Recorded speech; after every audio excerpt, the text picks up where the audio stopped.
I never thought I'd be sharing this story. But some moments mark you so deeply that silence no longer feels right. They live under your skin, humming quietly, waiting to be named. That night in Silverleaf, in the quiet of our mountain cabin, something shifted between us, something I had planned but couldn't fully predict.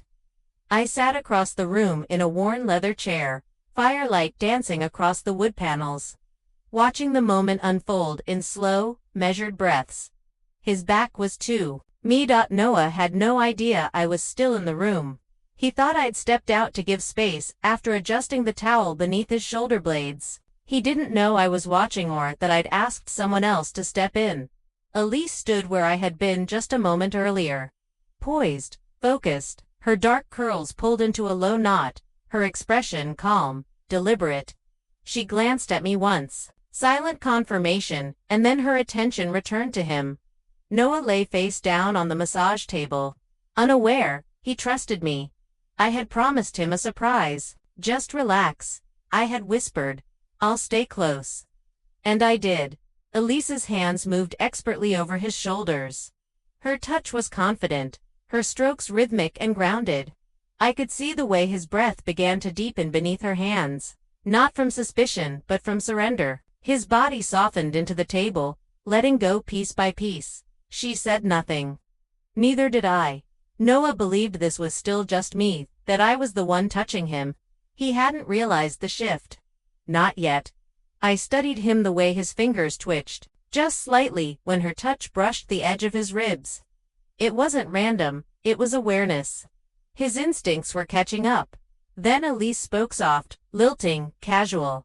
I think she's got the technique better than I ever did. Noah's brows lifted slightly, a flicker of recognition in his posture. His chest rose with a quiet inhale. His eyes didn't open, but something changed. Elise didn't pause. She continued moving with practiced ease. Her hands never left his back, never crossed the line, just hovered near it, testing space. I leaned forward, elbows on my knees, heart quiet but steady. He shifted again. A few seconds passed. Then I stood and stepped to the ottoman beside him. Elise noticed, meeting my eyes. I sat down, posture soft, calm, and placed a hand on his forearm. His eyes opened. Briefly, just enough to see me beside him. To see her still there. That's when he understood. This wasn't just a massage. It wasn't just an act of care. It was something more intentional. Something unfolding not fast, but purposefully. He turned slightly toward me, breath shallow. Elise's movements never faltered. She leaned forward and whispered something into his ear. I couldn't hear it, but I didn't need to. The shift in his posture told me everything. He tensed, then relaxed. Not out of fear, but out of vulnerability. She rose and stepped back slowly. Her eyes met mine again. You sure? She asked, her voice a thread in the stillness. I nodded. I leaned in close to him, turned his face gently toward mine. I didn't bring her here for me, Noah, I whispered. She's here because I wanted this for you. He swallowed, then nodded. Elise returned quietly, kneeling beside him once more, her hand brushing his side as she leaned in again. He didn't pull away this time. He tilted his head slightly, trying to understand, still processing. But her presence answered before he could speak. Calm, grounded, safe. She wiped the remaining oil from his back in long, patient strokes. His body moved with hers, no gentle mirroring. Still silent, still present.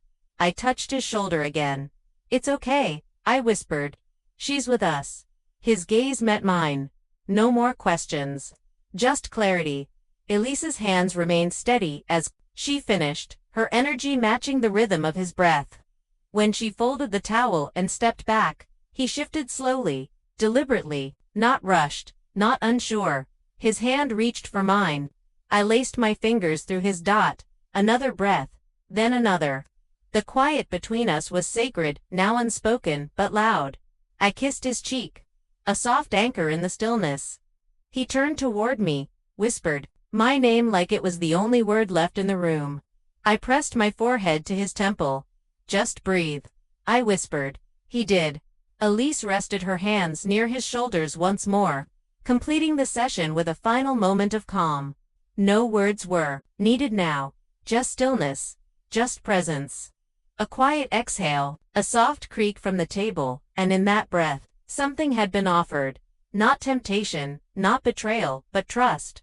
When she rose and quietly exited the room, Noah didn't ask where she was going.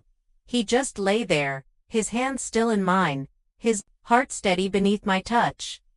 We stayed that way for a while, hovering in a moment that didn't need to be defined. It wasn't about crossing lines or breaking vows. It was about giving permission to feel, to surrender, to be seen, fully, without shame. Tell me, what do you think was going through his mind in that moment? Drop your thoughts in the comments. I read every one. And if you haven't yet, don't forget to like, subscribe, and turn on notifications. Because trust me, what comes next, you won't want to miss.